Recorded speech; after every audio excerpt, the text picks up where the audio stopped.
Olá, olá! Estamos então aqui para mais um vídeo para esta nossa série. Este é o vídeo número 47 e hoje vamos falar sobre a classe Random.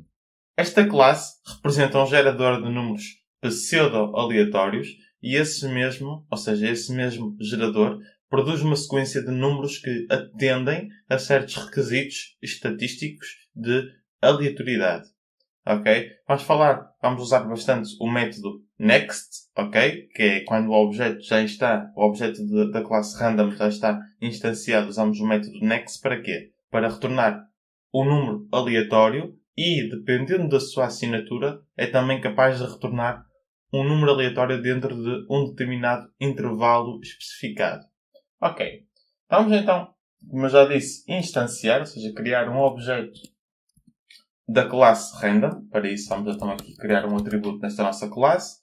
Private random, e vamos chamar de aleatório, igual então a new random. E não colocamos nada. Ok. Temos então o nosso atributo já criado, ou seja, o nosso objeto pertencente à classe random. E agora podemos então começar a trabalhar. Ok. Vão aprender aqui três tipos do uso do método next, e é isso mesmo que eu quero. Por exemplo, vamos começar por fazer algo muito simples. Aqui vamos escrever número aleatório. Peço desculpa. Aqui é um acento aleatório até 20. Ok? De 0 a 20, porque aqui já irá conter dentro de si próprio o 0. Aleatório. Next.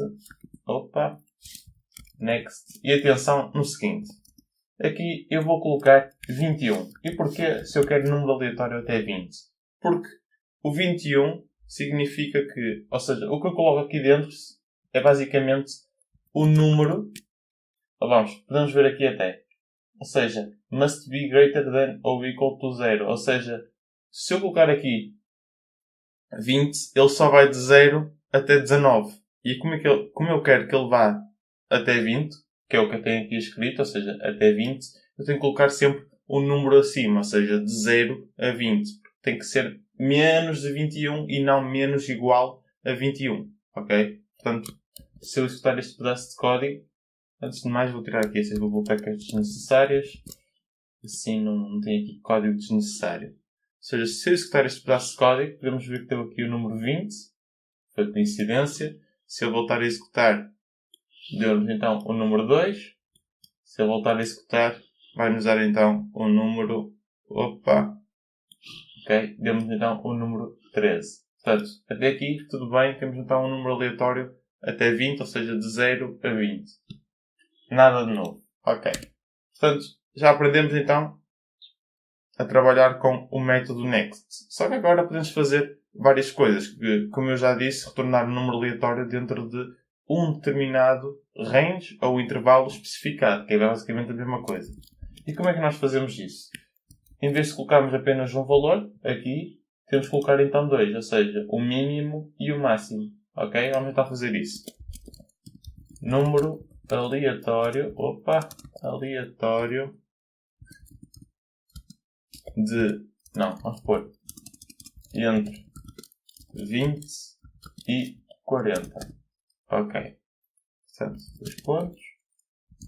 E aqui vamos escrever então o nosso objeto aleatório.next. E aqui podemos ver o seguinte. Podemos ver que temos três formas de fazer isto. Ou não colocamos nada, ok? Que é uma coisa que já vamos fazer.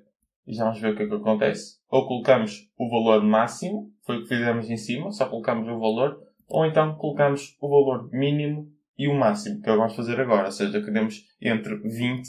Atenção que o 20 irá ser contido, ou seja, não precisa de ser 19, ok? Porque aqui já é maior e igual a 20 e não maior apenas.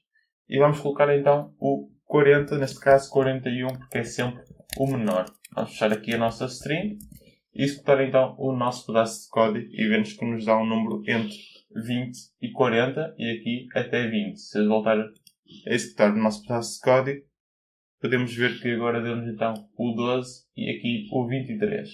Ok. Agora vamos fazer algo diferente e vamos usar então um ciclo for para reforçar ainda mais o nosso conhecimento acerca dos ciclos, ok?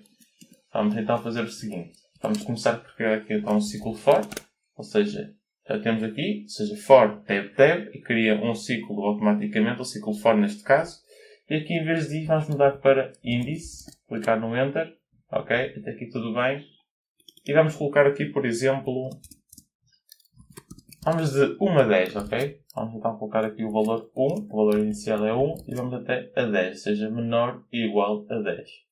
Ok, até aqui tudo bem. Agora o que vamos fazer é tirar estas chavetas desnecessárias, só vou colocar aqui uma linha de código e vou fazer então o seguinte, que é basicamente explicar, neste caso mostrar, como é que funciona sem qualquer tipo de parâmetro ou argumento.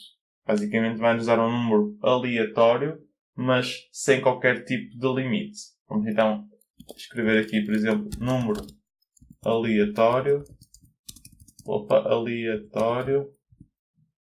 E aqui vamos colocar então o índice, para dizermos que é o 1, o 2, o 3, o 4 até o 10. 2 pontos. E vamos colocar então o aleatório ponto next, sem qualquer parâmetro. Ou seja, esta é a nossa assinatura. Ok, até aqui tudo bem. Se executarmos o nosso pedaço de código, vamos poder verificar as seguintes coisas. Que aqui temos um número aleatório até 12. Ok? Funciona corretamente. Aqui temos um número aleatório entre 20 e 40, ou seja, 33. E depois temos então números aleatórios, sem qualquer tipo de limite, sem valor mínimo e sem valor máximo. E foram estes valores que nos foram gerados aleatoriamente. Ok, por exemplo, temos aqui o 16, o 18 e o 92, só para recordar. E aqui já temos então o 17, o 13 e o 18. Já podemos ver que são números realmente aleatórios. Portanto, no próximo vídeo vamos falar sobre a classe file, ou seja, para nós trabalharmos com fecheiros, ou seja, para criar, para copiar, apagar, mover, abrir, etc. E claro que será então um vídeo bastante interessante e volto a relembrar para praticarem, que é muito importante, ok? Portanto, não percam o vídeo de amanhã e happy coding!